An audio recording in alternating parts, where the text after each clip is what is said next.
దేవాన్ని బంగారు పదార్థాలు స్తోత్రాలు చెల్లిస్తున్నాం తండ్రి. మహోన్నతుడు మహాగణుడైన పరిశుద్ధుడైన దేవుడు ప్రభా నీకు ఎంతో స్తోత్రాలు చెల్లిస్తున్నాం తండ్రి. దేవాలైన ప్రభావ మీ కాచి కాపాడి భద్రపరిచినారు ప్రభావ సజీవులుగా ఉంచినారు తండ్రి. దేవా మీకు ఎంతో స్తోత్రాలు చెల్లిస్తున్నాం. దేవా జ్ఞాపకం చేసుకుని ప్రభావ అందరిని బట్టిగా మీకు ఎంతో స్తోత్రాలు చెల్లిస్తున్నాం. ఇక్కడ రావాల్సిన వాళ్ళు తీసుకుని ప్రభావ ఆయన అభివృద్ధి చూపించిన తండ్రి వారు చేతులు సహాయించండి ప్రభావ. ఈ సన్నిధిలో బయటపడగలిగి ఉండడానికి సహాయించండి, కనికరించండి. ఇద్దరు వారి పేరు దీవించి ఆశీర్వదించి కావాల్సిన వారిని తీసుకోమని ప్రధానాలు చేయించి వాడి పాటలో సహాయించండి. కథ ద్వారా కంటి వాక్యం ద్వారా కూడా మీరు మాట్లాడడానికి మీకు ప్రధానాలు చేయిస్తున్నాం. నామంలో ప్రార్థిస్తున్నాం తండ్రి. ఎందుకు మాట్లాడుతున్నారా మీరు?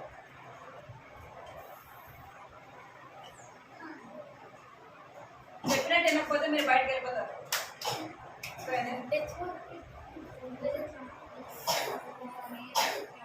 అల్లరి అసలు దేవుడు మన ఇంట్లో లాగా స్కూల్లో లాగా చేయకూడదు.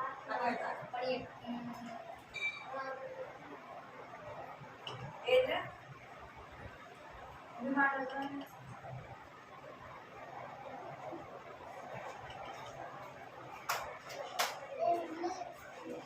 పదే పదే మాట బంగారు మాట పాడు. అందరూ పాట పాడాలి. పదే పదే మాట బంగారు మాట పాడు. అందరం పాడదా? చేతులు కట్టుకోండి మీరు.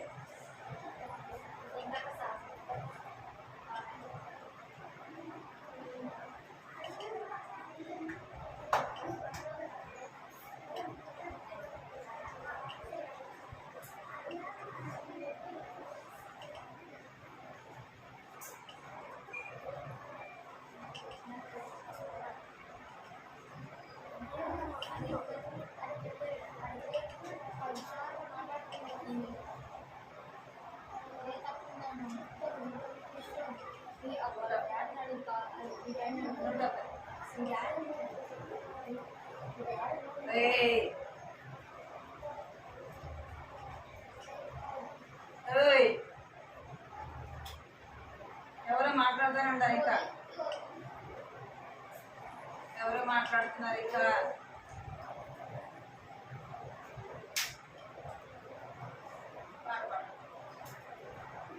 బాలే బాలే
ఏసు బిడ్డ నేను, ఏసు నాలో ఉన్న, ఏసు నాలో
ఇంకోసారి పడితే మీరు సినిమా పాటలు యాక్సిడెంట్ అట్లా చేసినట్టు చేయకూడదు, తప్పు. అదే అక్క చేస్తుంది, అక్క ఎట్లా చేస్తుందో అట్లా చూసి నేర్చుకోవాలి. అక్క ఎట్లా చేస్తుందో అట్లనే చూసి నేర్చుకోవాలి. సరే మళ్ళీ పాడు.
లేకుండా ఒక దగ్గర అలా చేస్తుంది.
వద్దు వాటర్ ఇక్కడ కూర్చోవాలి, సైలెంట్ కూర్చోవాలి. ఇలా తీసుకురా, మీరు సైలెంట్ ఉంటే మీకు స్టోరీ కావాలా? కావాలి స్టోరీ? మీరు అల్లరి చేస్తే నేను స్టోరీ చెప్పను. అల్లరి చేయకుండా ఉండాలి. ఫోన్ తీసుకోండి. చేతులు కట్టుకుంటా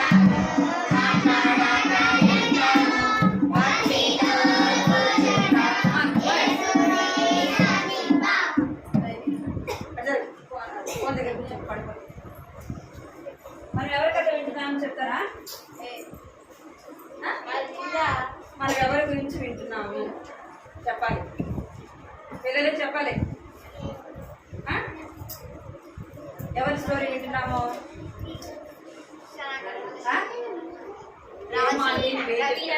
కదా, స్టోరీ ఎవరి గురించి వింటున్నా? దావీదా. మీరు చేతులు కట్టుకోండి, చేతులు కట్టుకొని చెప్తా. ఎవరి గురించి వింటున్నాం మనము? చేతులు కట్టుకోవాలి. బాంబో, ఎవరు? బాంబో గురించి మనము కథ వింటున్నాం. బాలుడైన బాంబో అన్నమాట. అంటే మీ అంతా ఏజ్ అబ్బాయి, మీ అంతా చిన్నోడు అనమాట. అబ్బాయి వాళ్ళ తమ్ముడు వాళ్ళిద్దరు బికాగో అనే ఆయన వాళ్ళిద్దరిని ఏం చేసుకుంటాడు, బానిసలుగా చేసుకుంటాడు. ఇక్కడ వినాలి మీరు. నేను అందుకే మీరు స్టోరీ వినలే కాబట్టి నేను అడిగితే మీరు చెప్పట్లేదు, వినాలి. అర్థమైందా? మీరు స్టోరీ ఏం చేయాలా, వినాలి. మీరు మంచోళ్ళు కదా, మీరందరూ ఏసైపోయారు కదా. ఏసై మిమ్మల్ని చూసి ఎంతో సంతోషిస్తాడు. సైలెంట్ కూర్చోండి, అందరు మంచి పిల్లలు సైలెంట్ కూర్చోండి. అయితే ఈ బాన్కో అనే అబ్బాయి బికాగోకి ఆ పిల్లల్ని తీసుకొచ్చుకొని బానిసలుగా చేసుకుంటాడు. వాళ్ళిద్దరి చేత చాలా కష్టమైన పనులు చేయించుకుంటా ఉంటాడు అనమాట. వాళ్ళని దూరం నుంచి నీళ్లు తీసుకొని రావాలి, కర్రలు తీసుకొని రావాలి, ఇంకా వాళ్ళ ఇంట్లో పనులన్నీ కూడా చేయాలన్నమాట. ఎందుకంటే వాళ్ళ బానిసలాగా వాళ్ళని అలాగా బాధ పెడతా ఉంటాడు అనమాట. వాళ్ళు చెప్పిన పనులు అన్నీ చేయాలి. పని చేయలేదనుకోండి ఏం చేస్తారు, ఏం చేసేవాడు, కొట్టే వాళ్ళకి అన్నం పెట్టకుండా చాలా బాధ పెట్టేవాడు. ఒకరోజు ఈ బాంబు అంటే ఈ అబ్బాయి, ఇక్కడ చూడాలి మీరు, ఎవరు, బాంబు. అబ్బాయి పేరు ఏం పేరు, పిల్లోడా పెద్దోడా, మీ అంతా ఏం అబ్బాయి కదా, మీ అంతా చిన్నవాడనమాట. ఈ అబ్బాయి వాళ్ళ తమ్ముడు ఇద్దరు కలిసి ఉంటారు. రోజు అలాగే బరువైన పనులు చేస్తూ ఎంతో కష్టపడతా ఉంటే ఒకరోజు ఏమైపోతుంది, వాళ్ళ తమ్ముడికి అనారోగ్యము వచ్చేస్తుంది. అనారోగ్యం వచ్చేసేలోపు ఆ యొక్క బికాగోని ఆయన ఏం చేస్తాడంటే వాళ్ళ తమ్ముడిని నరమాంస భక్షకులకి అమ్మేస్తాడు. తెలుసా మీకు నరమాంస భక్షకులు తెలుసా? మనుషుల్ని మనము చికెన్ మటన్ ఎట్లా తింటామో వాళ్ళు కూడా ఏం చేస్తారు, మనుషులు చంపుకొని తింటారు అనమాట. అడవులలో ఉంటారు, వాళ్ళకి అమ్మేస్తాడు అనమాట. వాళ్ళకి అమ్మేస్తాడు. ఈ బాంబు ఇంకా ఎవరంటారో ఇంకా బాంబు ఒక్కడే ఉంటాడు. వాళ్ళ అమ్మ వాళ్ళ నాన్న చనిపోయాడు అనమాట. ఇప్పుడు ఈ బాంబుకి భయం వస్తుంది, అరే నేను కూడా ఒకరోజు నన్ను కూడా ఏం చేస్తాడు, ఒకవేళ నేను కూడా పని చేయలేకపోతే నన్ను కూడా ఏం చేస్తాడు, అట్లనే అమ్మేస్తాడు, నన్ను కూడా ఎవరో చంపుకొని తినేస్తాడు. అయితే నేను ఇక్కడ ఉండకుండా వెళ్ళిపోవాలనుకుంటాడు. వెళ్ళిపోవాలనుకొని ఆ ఊర్లో కొంతమంది పిల్లలు, పెద్దోళ్ళు, తనకంటే పెద్ద పిల్లలు చెప్పుకుంటూ ఉంటారు. ఆ పక్కన ఒక ఊరు ఉంది, ఆ ఊర్లో ఒక దొర ఉంటాడు, ఆయన చాలా మంచోడు. ఆయన దగ్గరికి వెళ్తే ఆయన బాగా ప్రేమిస్తాడు, మంచిగా భోజనం పెడతాడు, మంచిగా చూసుకుంటాడు అని చెప్పేసి అనుకుంటారు అనమాట. వాళ్ళు ఆఫ్రికా వాళ్ళు ఎట్లా ఉంటారు చెప్పండి, ఎట్లా ఉంటాడు, చాలా నల్లగా ఉంటాడు కదా. ఈ బాంబు ఈయన గురించి వింటాడు అనమాట, ఈ మిషనరీ గురించి వింటాడు. ఈయన ఎట్లా ఉన్నాడు, అప్పుడు కాలంలో ఏమనేవాళ్ళు అంటే తెల్లదొరలు అనేవాళ్ళు. అర్థమైందా మీకు? వీళ్ళు మంచిగా చదువుకుంటారు, మంచి జ్ఞానం కలిగిన వారు. వీరికి ఆఫ్రికా వాళ్ళకి చదువు ఉండదు, నాగరికంగా మనలాగా మంచి బట్టలు వేసుకోవాలా, రోజు స్నానం చేయాలా, శుభ్రంగా ఉండాలా, చదువుకోవాలా అన్నది వాళ్ళకి ఉండదన్నమాట. వాళ్ళు ఎంతసేపు పని మనుషులుగా ఉంటూ పని చేస్తూ ఒక బానిసలుగా ఉండేవాళ్ళు. ఒకరోజు ఏమైందంటే ఈయన గురించి వింటాడు, ఆయన చాలా మంచోడు, ఆయన దగ్గరికి వెళ్తే నేను చాలా అని చెప్పేసి ఆయన గురించి చెప్తా ఉంటే ఆ పిల్లోడు వింటాడు. ఇక్కడ చూడాలి మీరు. ఒకరోజు ఏం చేస్తాడంటే బికాగో ఆయన భార్యలు, పిల్లలు అందరూ కూడా నిద్రపోతూ ఉంటారు అనమాట. నిద్రపోతూ ఉంటే ఈ బాంబు ఏం చేస్తాడంటే ఆ నైట్ మేల్కొని చూస్తూ ఉంటాడు. వాళ్ళు ఎప్పుడు పడుకుంటారా అప్పుడు వెళ్ళిపోదాం అని చెప్పేసి మేల్కొని చూస్తూ ఉంటాడు అనమాట. వాళ్ళు అందరు నిద్రపోతారు, ఏ శబ్దము ఉండదు. అప్పుడు ఏం చేస్తాడు,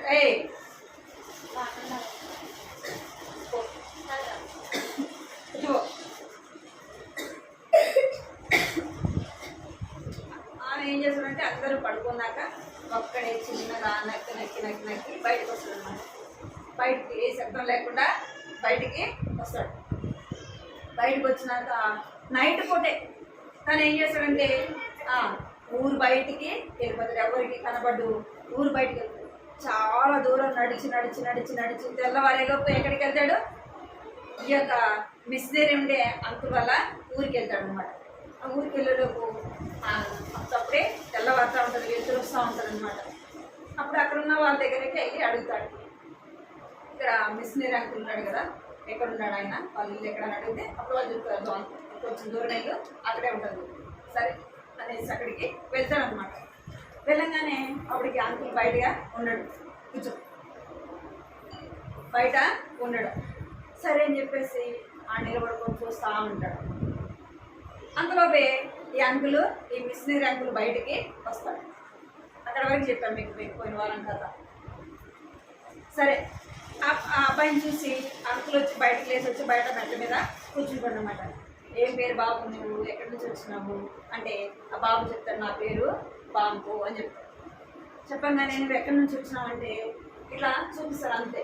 కానీ ఆ ఊరి గురించి తన గురించి ఏం కూడా చెప్పడనమాట. చెప్పకుండా సైలెంట్గా చూస్తా నవ్వుకుంటా ఇట్లా చూసుకుంటాడు. అనగానే అంకుల్ చెప్తాడు, అంకుల్ నేను మీ ఇంట్లో ఎంత పనైనా చేస్తాను, మీరు ఏ పని చెప్తే ఆ పని నేను చేస్తా. అంటే ఏం పని చేస్తాను అంటే మీ ఇంట్లో నా అంటగా అడుగుతాను, ఇంకా ఇల్లు శుభ్రంగా ఊడిస్తాను, ఇంకా మీరు ఏ పని చెప్తే ఆ పని చేస్తా అని చెప్పేసి చెప్తాడు. నాకు కడుపు నిండా అన్నం పెడితే చాలు, ఇంకేమొద్దు అని చెప్తాడు. సరే అంటాడు. సరే అని చెప్తాడు. అయితే ఈ బాంబు స్నానము చేయడు. బట్టలు ఎట్లా ఉండే చూపించండి. ఇక్కడ ఎట్లుండే ఎంతో మురికిగా చినిగిపోయినాయి, ఇంకా బట్టలంతా మాసిపోయినాయి, చూడటానికి ఏమీ బాగోలేడు అనమాట. స్మెల్ వస్తూ ఉంది కదా. మనం ఒక రోజు 2 రోజులు స్నానం చేయకపోతే ఏమొస్తుంది, చెమట వాసన వస్తుంది కదా. ఈ బాంబు పాపం ఎప్పుడు స్నానం చేశాడు.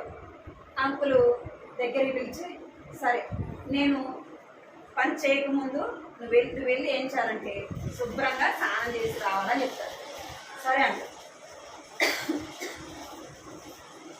సోప్ ఇస్తాడు, మంచి బట్టలు ఇస్తాడు. సరే అక్కడ చెరువు ఉంటుంది, ఆ చెరువు దగ్గరికి వెళ్ళి నువ్వు స్నానం చేసి రమ్మని చెప్తాడు. సరే అని చిన్నగా నడుచుకుంటూ పోతాడు అనమాట. తనకి ఇష్టం ఉండదు స్నానం చేయడం, ఏముండదు ఇష్టం ఉండదు. చిన్నగా వెళ్తూ ఉంటాడు. ఆ మిషనరీ అంకుల్ చూస్తూ ఉంటాడు, ఎందుకు అంత సన్నగా వెళ్తున్నాడు, అంత నిదానంగా వెళ్తున్నాడు అని చూస్తాడు. సరే అని చెప్పేసి ఈ బాంబు ఏమో స్నానం చేయడానికి వెళ్తాడు. చాలా సేపటికి వస్తాడు. అంకుల్ ఏమో వంట చేసుకొని ఈ బాంబు కోసం ఎదురు చూస్తూ ఉంటాడు అనమాట. ఇంకా రాలేదేంది, ఎంతసేపు ఆ స్నానం చేసేది అనేసి ఎదురు చూస్తూ ఉంటే అంతలోపే రానే వస్తాడు. రానే వచ్చి స్నానం చేసినావా అని అడుగుతాడు. అవును స్నానం చేశాను చెప్తాను. మళ్ళీ ఏంటి నువ్వు అవి చినిగిపోయిన బట్టలు వేసుకున్నావు, పాత బట్టలు వేసుకున్నావు, ఎందుకు వేసుకున్నావు అని అడుగుతాడు. అడగంగానే అప్పుడు చెప్తాడు. ఏమని చెప్తాడంటే, నేను అక్కడ బట్టలు పెట్టి స్నానం చేసుకుంటే వేరే అబ్బాయి వచ్చేసి ఏం చేసినాడు, నా డ్రెస్ తీసుకెళ్ళిపోయినాడని చెప్తాడు. అవునా అని చెప్పేసి సరేలే అని చెప్పేసి మళ్ళా వేరే బట్టలు ఇస్తాడు. మళ్ళా ఏం చేశాడు, వేరే బట్టలు ఇస్తాడనమాట. నువ్వు వెళ్ళి ఈ బట్టలు మార్చుకో అని చెప్పేసి ఇస్తాడనమాట. తనకి అంకుల్ అని చెప్తాను, మిషనరీ అంకుల్ చెప్తే బాంబుకి ఏమి ఇష్టం ఉండదు, చక్కగా మార్చుకోవడానికి ఇష్టం ఉండదు. ఎందుకు ఉండదంటే తనకు బికాకో ఏమి వేసినాడు, తన మీద ముద్ర వేసినాడు అనమాట.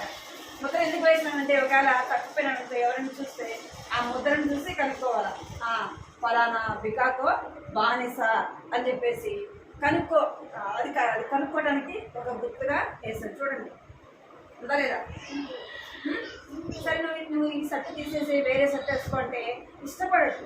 సరే నేను ఎట్లయినా సరే తప్పించుకొని వెళ్ళిపోవాలా, ఈ మిషనరీ అంకుల్ తెలిస్తే మళ్ళా నువ్వు తీసుకెళ్ళి ఏం చేస్తాడు, ఆ బికాకో దగ్గర వదిలిపెడతాడు అని చెప్పేసి తన భయం అనమాట. చూడండి షర్ట్ లాక్కున్నట్టు ఏం చేస్తున్నాడు, తన బలవంతంగా లాక్కున్నాడు. ఎందుకు, తిరిగి వెళ్ళిపోవడానికి, ఇంకెటైనా వెళ్ళిపోవడం. అప్పుడు అంకుల్ గట్టిగా పట్టుకుంటాడు అనమాట. గట్టి పట్టుకునే చొక్క చినిగిపోతాడు. చినిగిపోయేలోపు సరేలే అని చెప్పేసి ఆ షర్ట్ తీసేసి వేరేది వేసుకుంటాడు. ఎందుకు అని అడుగుతాడు.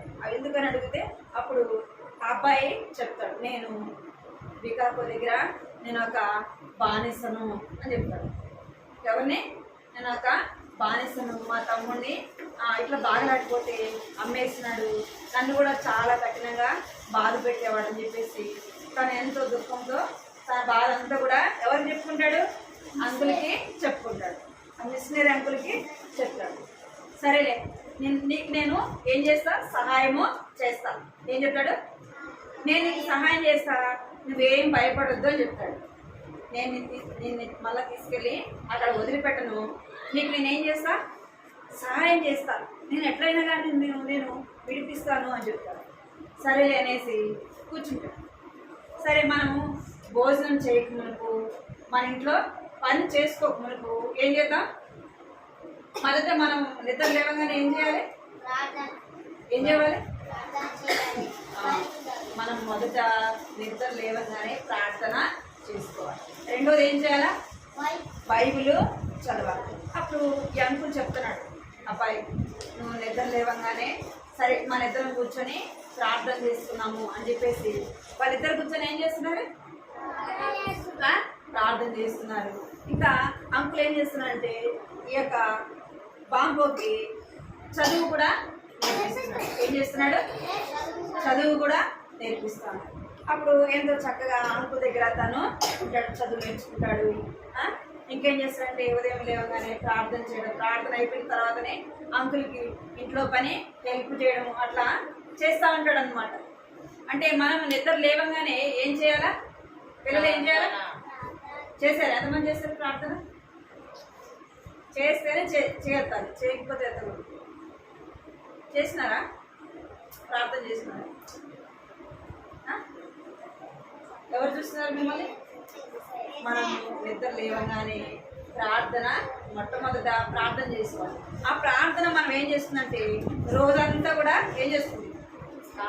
కాపాడుతుంది. ఇంకా మనం స్కూల్కి వెళ్ళినప్పుడు మనతో పాటు ఎవరు తోడుగా వస్తారు? దేవుడు తోడుగా వస్తాడు. మన క్లాసులోకి వచ్చినప్పుడు టీచర్స్ లెసన్ చెప్తున్నప్పుడు మనకి జ్ఞానం కావాలంటే ఎవరు సహాయం చేయాలి? ఎవరు సహాయం చేయాలి? యేసయ్య సహాయము చేయాలన్నమాట. యేసయ్య సహాయం చేయాలంటే యేసయ్య సహాయాన్ని మనము కోరుకోవాలి.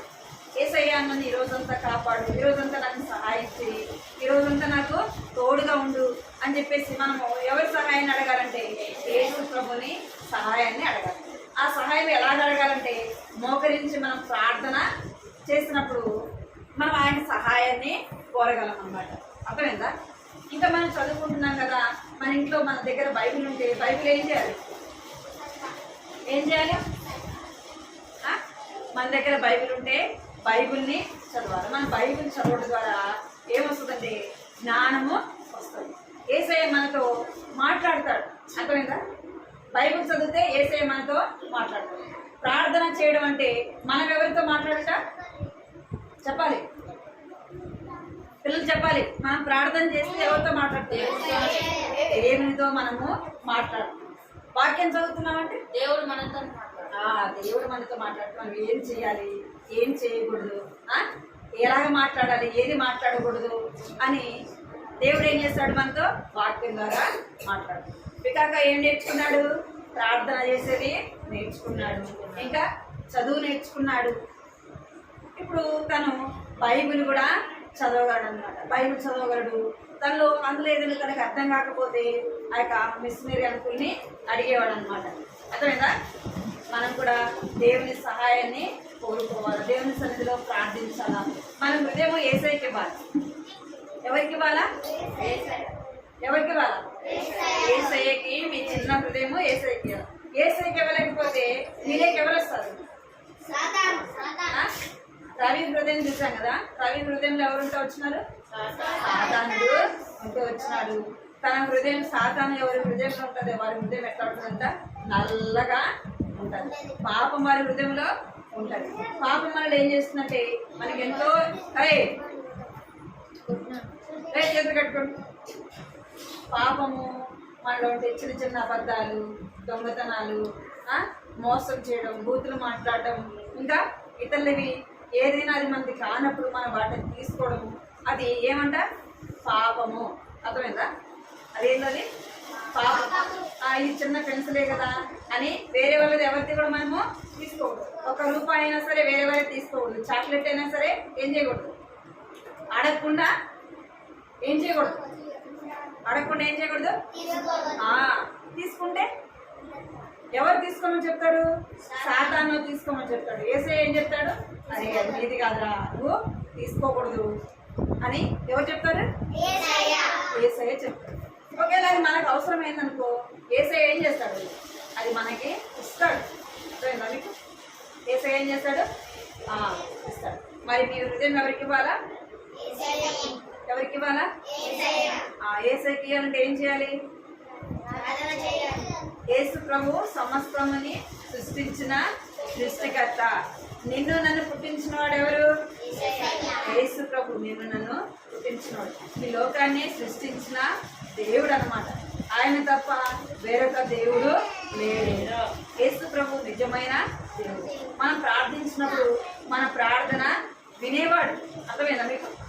మనం ప్రార్థించినప్పుడు మన ప్రార్థన వినేవాడు, మనలని ఆయన రక్షించేవాడు. సరే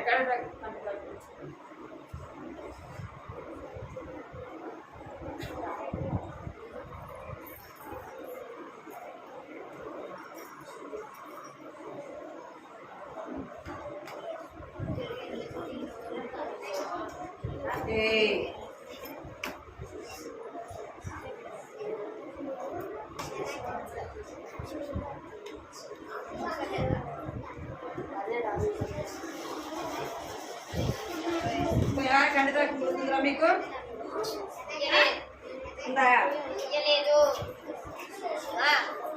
నేను బ్రతుకు దినములన్నీయు పాక్షేమములే నా వెంట వచ్చును.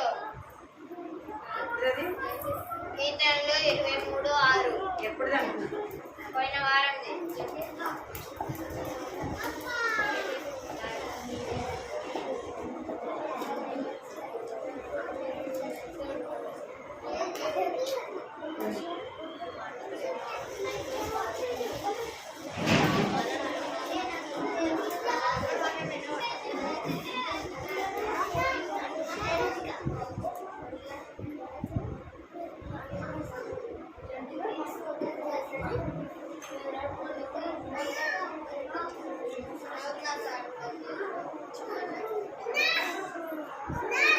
పలకాల వాక్యం పలకాల. నీ వాక్యము అందరూ, నీ వాక్యము నా పాదములకు దీపము. నీ వాక్యము నా పాదములకు దీపమును, నా త్రోవకు వెలుగై ఉన్నది. నీ వాక్యము నా పాదములకును దీపమును, నా త్రోవకు వెలుగై ఉన్నది. కీర్తనలు 119వ అధ్యాయము 105వ వచనము. కీర్తనలు 119వ అధ్యాయము 105వ వచనము. మోకరించండి, ప్రార్థన చేసుకోండి.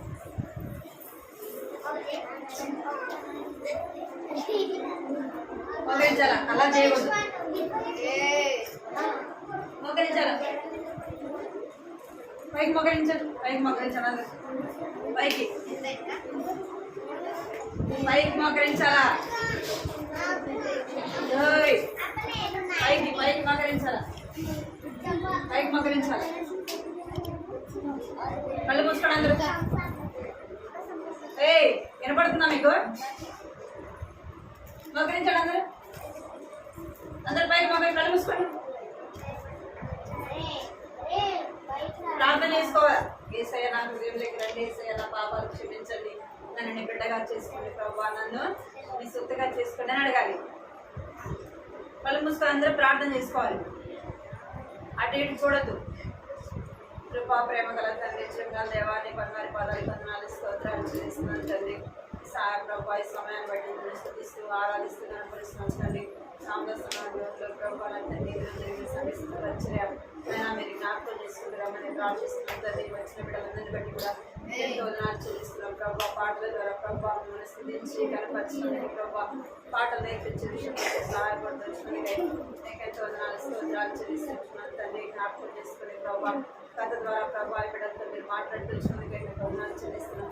పాంపోని ప్రభా ఎలాగా ప్రభా తండ్రి దేవా నా యొక్క బానిసల నుంచి తెప్పించడానికి ప్రభా తండ్రి దేవా మీరు ఇష్టపడినట్టుగా ఈ బిడ్డలైన వారిని కూడా జ్ఞాపకం చేసుకుని ప్రభా చిన్న వయసులో రక్షణ తెచ్చింది, మారు మనసు తెచ్చింది, పాపక్షమాపణ నింపండి ప్రభా. మీరు నిజమైన దేవుడు అని సృష్టికర్తవని ప్రభా తండ్రి దేవా నా వారి గురించి ప్రభా ఈ లోకానికి వచ్చి ప్రాణం పెట్టిన దేవుడు మీరేని ప్రభా. వీళ్ళందరూ కూడా తెలుసుకోవడానికి మీరే సహాయించండి, కనికరించండి. మోకరించిన ప్రతి బిడ్డని కూడా ప్రభా మీరు ప్రేమించండి, ఆశీర్వదించిన చిన్న వయసులో నుంచి ప్రభా నేను భయభక్తులు కలిగిన బిడ్డలుగా వచ్చేది ప్రభా. వచ్చిన ప్రతి ఒక్కరిని కూడా పేరు పేరును మీరు ఆశీర్వదించి దీవించండి. ఇంకా ఇద్దరు ఎవరైతే రాలేదు వారిని కూడా జ్ఞాపకం చేసుకోండి ప్రభా. మీకు ఎంతో వందనాలు చెల్లిస్తూ ప్రభా ఈ సమయాన్ని మీరు మాకు ఇచ్చినందుకు ఏమి స్థుతిస్తూ కనపరుస్తూ బిడ్డకి వెళ్తున్నారు, తోడుగా ఉండండి ప్రభా. ఏదైతే వారు మీరు నేర్చుకున్నారో, ఏదైతే విన్నారో ప్రభా వారి హృదయాలు భద్రపరచుకుంటూ సహాయం చేయమని ప్రభా నీకు ఎంతో వందనాలు స్తోత్రాలు చెల్లించుకుంటూ ఈ సమయాన్ని మీ చేతులకు అప్పగిస్తూ యేసుక్రీస్తు పరిశుద్ధమైన ఘనమైన నామములో స్తుతించి ప్రార్థించి అడిగి వేడుకుంటున్నాను తండ్రి.